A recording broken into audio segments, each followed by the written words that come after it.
It's important for you to have this perspective so that when you see where it is that we're heading, you'll have a better frame of reference for it. So let's take a look back now. I started the company in 2002 and took 2 years to do clinical studies, set up manufacturing, look for how were we going to market this technology. And then in 2004, we went to market with Energy Enhancer. That was our very first product. Now, that means last month was 20 years for me with this company.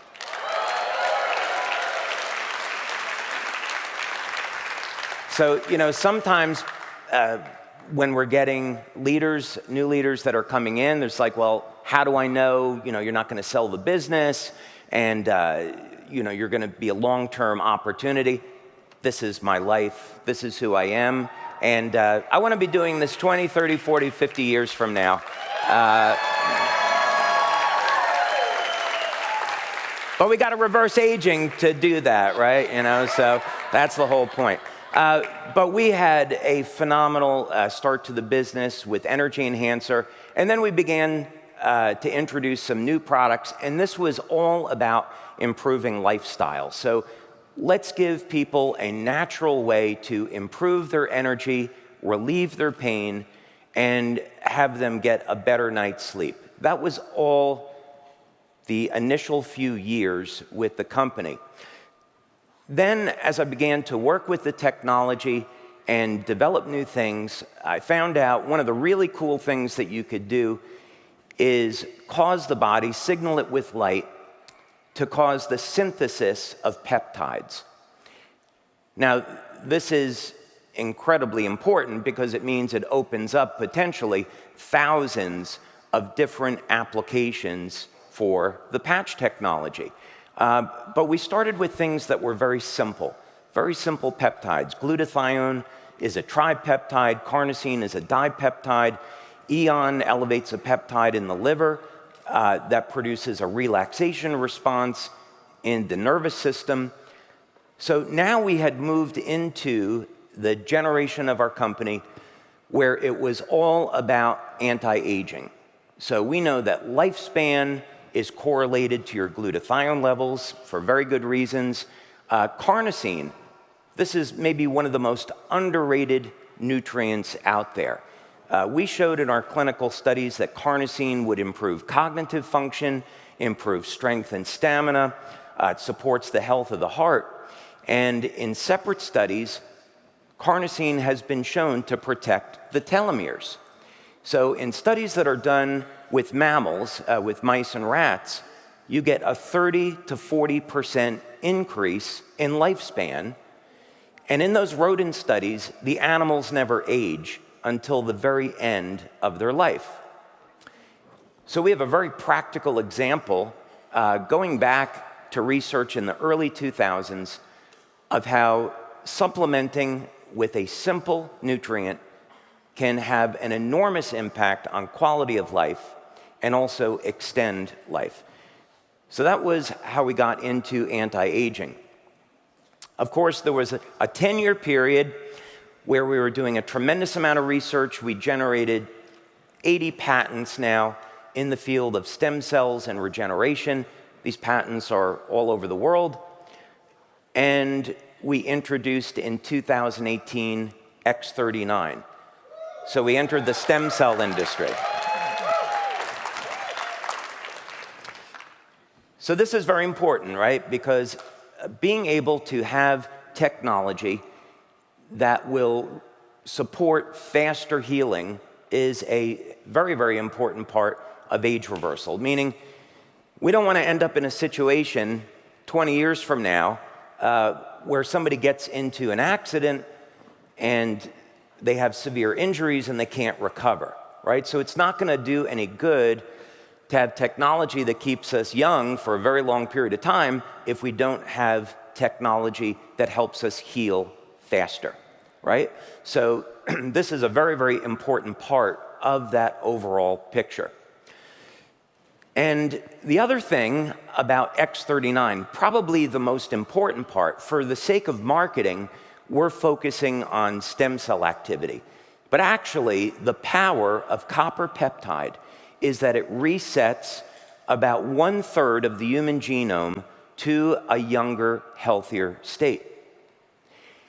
There was research that was done at Harvard, and we have a video actually that we're going to play on this later, where they took thousands of peptides and they screened them for anti-aging effects, and GHKCU was right at the top in terms of one of the most powerful molecules for being able to have a healthy effect on gene expression. So actually, when we were getting into the stem cell industry, this was our first step into age reversal. So this is why you see some of these testimonials that people use the product for a few months and they look much, much younger. It's because physically their gene expression, their epigenetics are changing, being flipped to a more youthful state. This is making the stem cells more active, and this is what can mobilize these stem cells and increase the number of stem cells in the body, supporting healing. So that's what it looked like back then. Where do we go from here? And what type of technology are we developing in our lab to make age reversal a reality? Now, an important part of this, so we have a frame of reference, is that age reversal is something that is definitely mainstream today. If we went back 20 years, age reversal was still in the realm of science fiction, right? Mainstream scientists thought, well, we're born, we age, we die, and that's a one-way street, and there's really nothing we can do about that. And interestingly, scientists did not discuss things like parabiosis, meaning if you take the blood from someone that's young and you give it to someone older, that older person starts to experience some of the things that we see in someone younger. So there's factors that are in the blood that can make the cells act like younger, healthier cells. So eventually, these concepts were accepted, and today, there are billions of dollars being spent by huge institutions and companies to deliver products like drugs to the market that can reverse human aging. So this is going to be a theme now that we're going to continue to see, and it's a reality in our lifetime. So another important frame of reference is that nature already has species that have defeated aging. And this is so important because it means that we don't have to violate the laws of nature. Mankind has an awful history about creating technology that violates the laws of nature, right? Most of you got here in an automobile. I would say an engine in an automobile does not comply with the laws of nature. Doesn't violate physics, okay? I'm not saying that. What I'm saying is, why would we create engines that are 17% efficient, throw most of the excess energy out into the environment as heat, and pollute our planet in the process?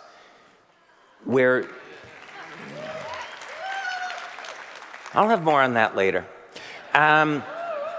Just as a thought. And, even worse, we're taking carbon that's in the ground and we're putting it into the atmosphere. That's a pretty bad idea. When nature does things, it does things incredibly efficient and also in harmony with the planet. And this is what we want to do. We want to have, in our generation, technology that is in harmony with the planet. So in looking at this, the type of things that we'll study are lobsters, ants, planaria, hydractinia. We look at organisms that either do not age at all or who have in some way defeated the aging process. So one of the species that I've studied is temnothorax ant. And in ants, what's so interesting is that the queen ant can live 5 to 6 times longer than the worker ant, yet their genetics are almost identical. So what is the reason for this? Bees are very similar. And the queen bee is going to live 50 to 60 times longer than a worker. So we should be able to determine what those differences are, since they're very, very minor, and we should be able to implement that with human beings. So, imagine if we did moderately well, and we could extend human life 5 to 6 times. I think most of us would be pretty happy with a lifespan of 500 or 600 years, right? And not aging in the process. Now, what's interesting about the temnothorax ants, so we got these ants into our lab, and we wanted to start a series of experiments which were successful. And what's interesting about this ant is that it can get infected by a parasite which will change its gene expression, and the mechanism of action is known. The parasite will, in order to survive, will upregulate mitochondrial function in the ant, and this flips the gene expression in the ant so it doesn't age. So here we have a very good model that supports the idea that if we enhance the function of the mitochondria, we can extend human life. And that's at least the hope, right? And it's not anything trivial. We're talking about not 20 or 30% improvement, but 5 to 6 time increase in lifespan. So the big question is, could it work in human beings? Do we have any other examples that we could look at to say, yeah, this might be possible?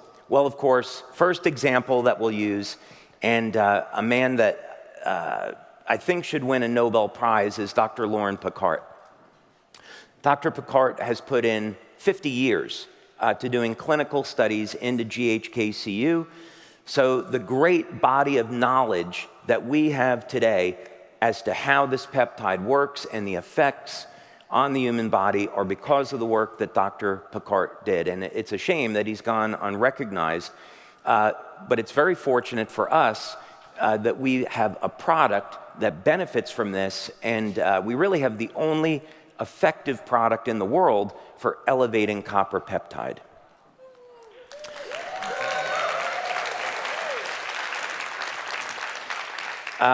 Second example of this that goes back to the 90s, very simple.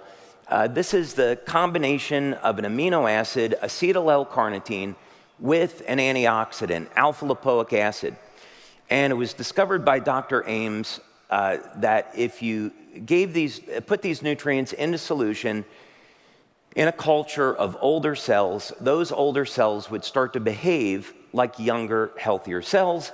And no surprise, it was because these nutrients have a beneficial effect on mitochondrial function. Now, oxytocin is known as the hormone of love or of bonding. And so people that are in loving relationships have naturally elevated levels of oxytocin. And a very important thing about oxytocin is that it has a significant impact on aging. Namely, you can create a culture, in this case of muscle tissue, and expose it to a solution of oxytocin, and the muscle tissue will revert to younger, healthier tissue. So here we have a very powerful example for you men that aren't in loving relationships. Stop playing around, commit to your significant other, get into a loving relationship.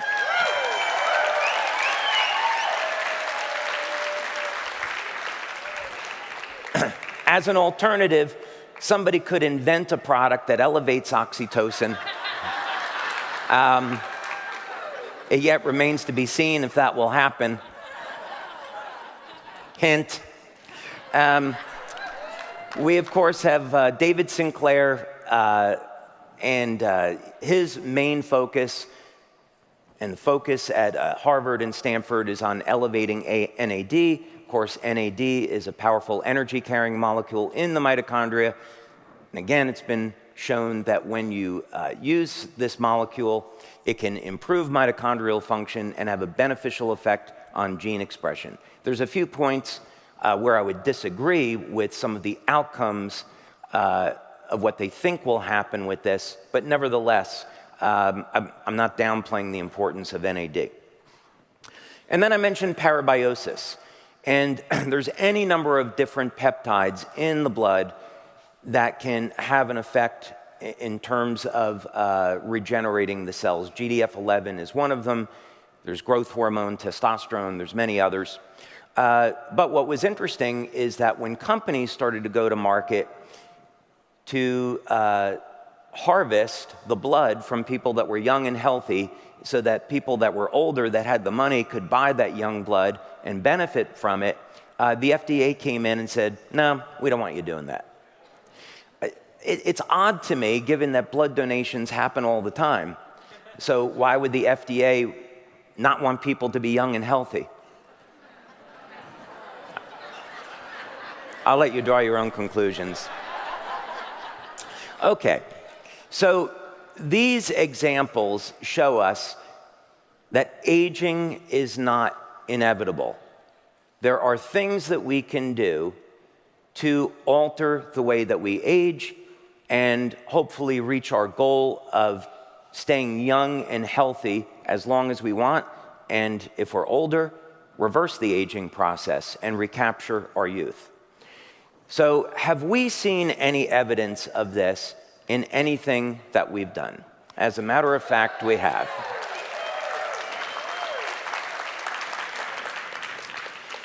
So the first thing we'll talk about is telomere research, and we have worked with a very well-known medical doctor. We've done this work over a 3-year period of time. We use a test from a company called Repeat Diagnostics, which clinically is considered a gold standard for telomere testing.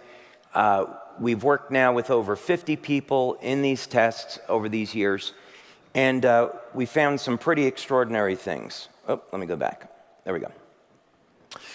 We found that consistently we could lengthen the telomeres, and if you're interested in doing this, you take a baseline and then you take another measurement at 6 months. We tried doing blood draws at 3 months and we didn't see any change, but when you had a minimum of 6 months, that's where you began to see the telomere lengthening. And then again, there were effects at 1 year out. So we did these studies with blood draws at baseline, 6 months, and 12 months. And we found that in as little as 6 months, we could get enough telomere lengthening to that's equivalent of 8.5 years of age reversal. So this is a very significant impact. The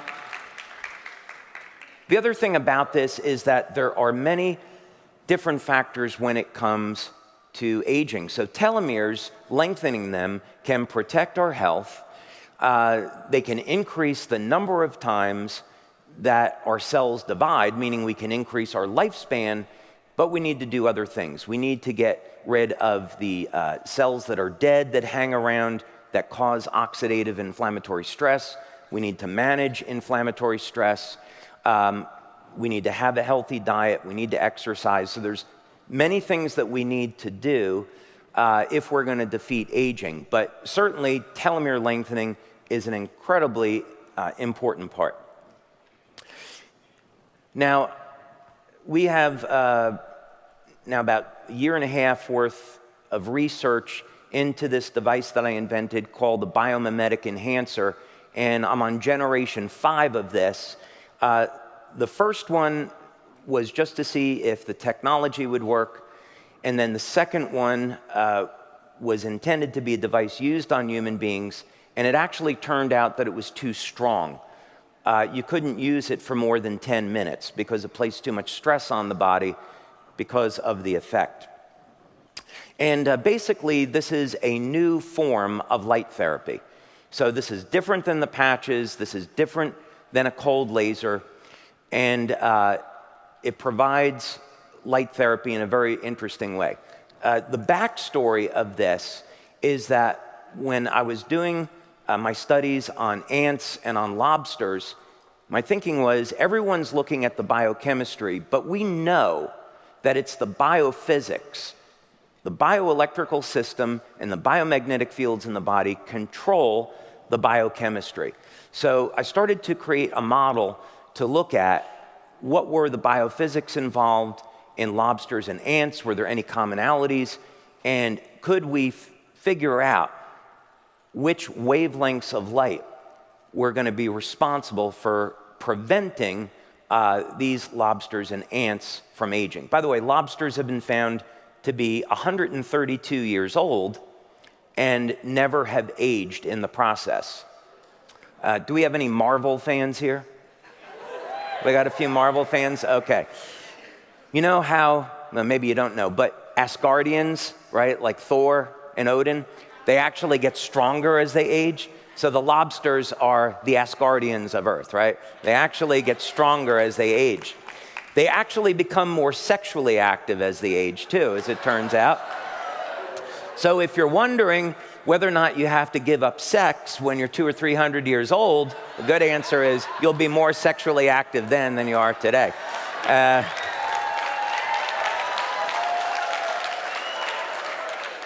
It probably explains why Noah was having kids at 550 years old, right? Okay, so this device is intended to be a piece of technology that is biomimetic. It's meaning we're copying a process in nature, putting it into a piece of technology. And we did a number of pilot studies with this on the first generation, the second generation, the third generation, and now we're up to number 5. And we wanted to see what would happen in these tests. And there were a number of things that occurred that are very, very difficult to explain. For example, the pH of the blood in the test subjects went from about 7.6 to 9.8 in only 10 minutes. But yet it did that without any change in the dissolved solids, meaning potassium is going to be the most powerful regulator of pH. That was discovered at Oxford. So when you're eating vegetables that are high in potassium, the alkalinity is actually coming from potassium, right?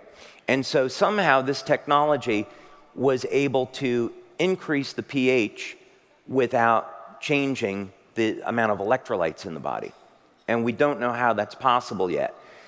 So for example, I see a medical use of this, and I can say this because we're not selling the tech. I see a medical use for this is that we know that cancer cells reproduce anaerobically, and as a result, they produce lactic acid through their metabolism. And so I want to look at a medical application for this where you take somebody that has lung cancer, cancer in the thyroid, you hold this device over the tumor and allow it to dissolve the tumor with light. So that's where I think something like this could go. The other thing that it showed, which was really weird, it was creating some kind of energy field around the body that shows there's an immediate decrease in fat and increase in muscle. So we don't know why the equipment would show that.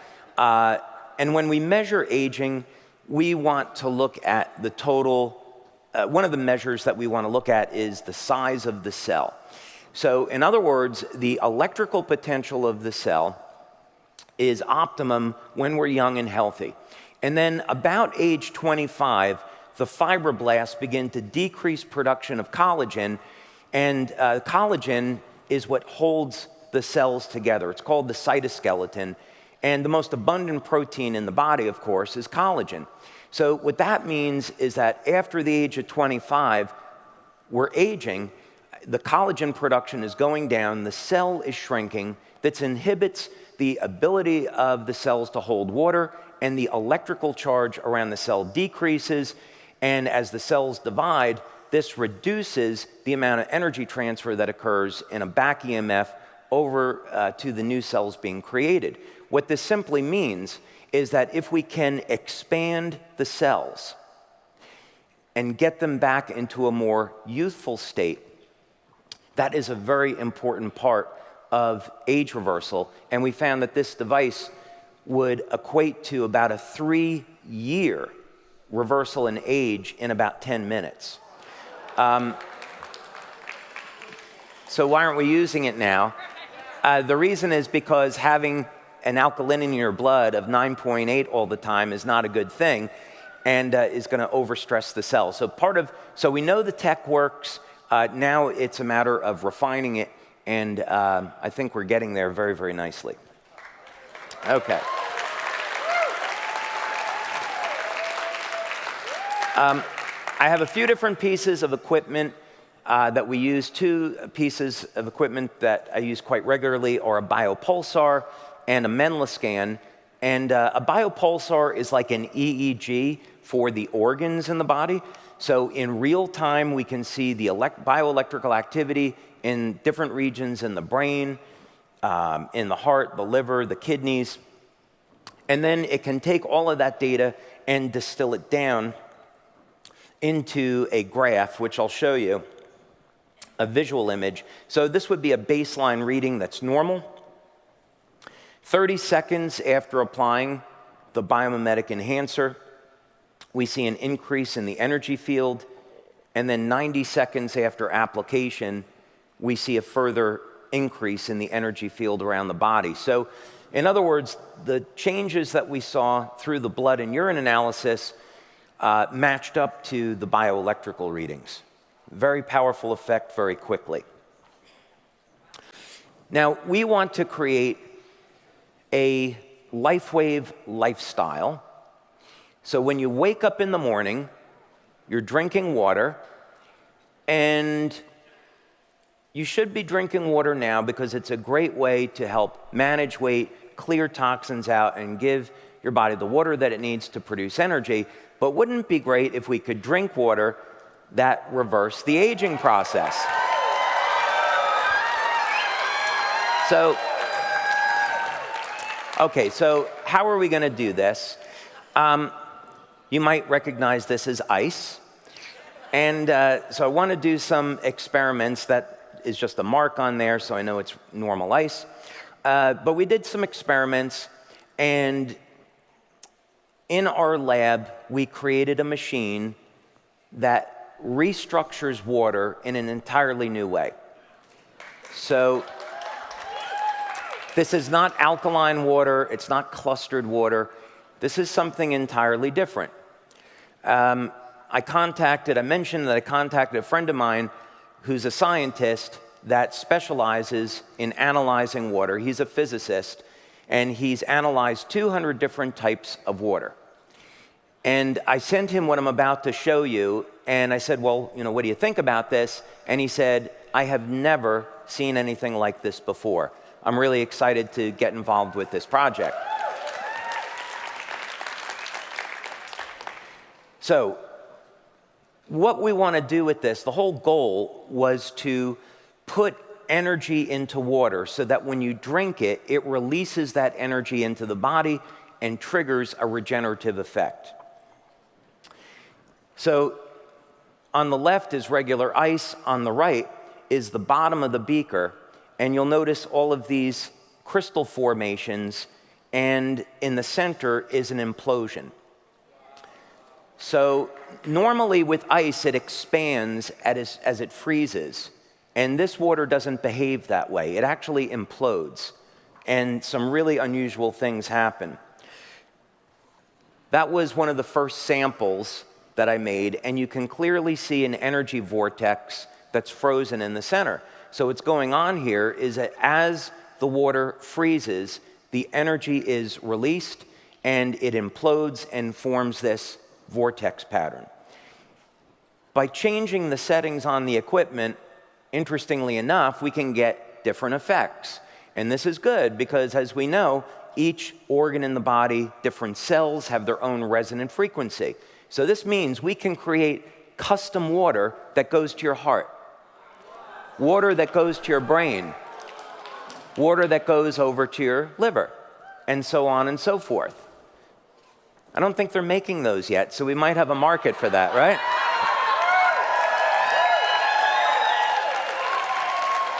Oh, I'm good, Renata, thank you. Okay, here's another view of this so you can get a different view from it. And so this has been highly repeatable. It wasn't an accident.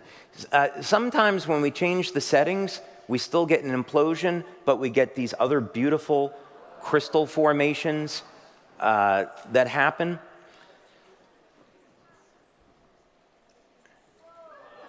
That's another experiment that we did, again, showing an implosion, but just slightly modifying the settings. Okay, I have to prepare you for this one because this one's really weird. I changed the settings on the equipment, and then I would open the freezer door. At that time, today we have a freezer door that has a glass front, so we do time-lapse photos, which we're going to put on our social media, by the way, and so you can see what this water looks like as it freezes. I have some pictures to show you today. But in the original start of this, I would open up the freezer door and look inside, and on this particular day, as the water was freezing, what I saw was this snake-like formation rising out of the water. So when you have one of these machines, you can do these tests yourself, if you so dare. There's just another view of it. But you can see there's clearly some energy in this water because water doesn't usually take the shape of triangles and snakes. The other thing that it did, which was really odd, as it began to freeze, the snake laid down, and you can see it formed this cylinder right on top of the water. So that was kind of odd. I hope none of you are eating potato chips, right? They're not really very healthy. Well, apparently we found we could make water potato chips with this. So we found the water could rise out of solution and form these weird potato chip structures. And there's another view of it. So there's clearly energy in the water and it's being released. Sometimes it forms fish scales if you change the settings. And again, these beautiful triangular patterns. So the water again will implode, but it freezes into different shapes depending on what you're doing with it. So this is going to be something that will happen in the future. And another thing that we found with it is that when you drink this water, the energy goes right to the head in one of them. And I'm going to show you now what I did with colloidal gold. And so we began to do some experiments other than just water. So I said, let's do some metal colloid experiments since metals can conduct electricity in the body. And of course, this is what colloidal gold looks like. And as it starts to freeze, notice what happens. So I'm planning to take these beakers and hang them from my Christmas tree and have some beautiful ornaments. That was my first thought. But then as it kept going, the ball began to shrink. Then after 3 hours and 45 minutes, it's imploding. 4 hours, it's still imploding. And then 4 hours and 15 minutes, it disappears. So there's some very unusual phenomena that occurred. And by the way, since then, since unfreezing the water and cutting into it, the colloid actually, when it gets small enough, it comes out of solution. So you find gold right at the center of that bubble. This is just another example of what the colloidal gold looks like when it goes through freezing. Okay, another thing that we're going to do with this company is develop technology to build the business, but the products we release are intended to benefit the planet. And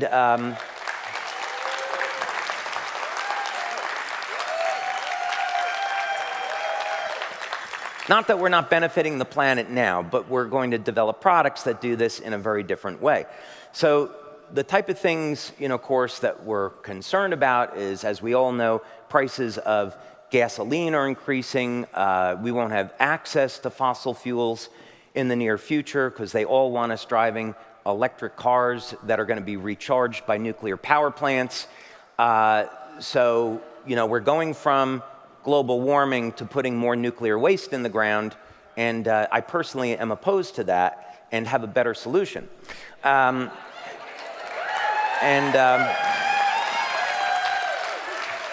don't know about any of you, but I think Bill Gates has enough money, and he's the one funding these new nuclear power plants, and so I think that's got to stop.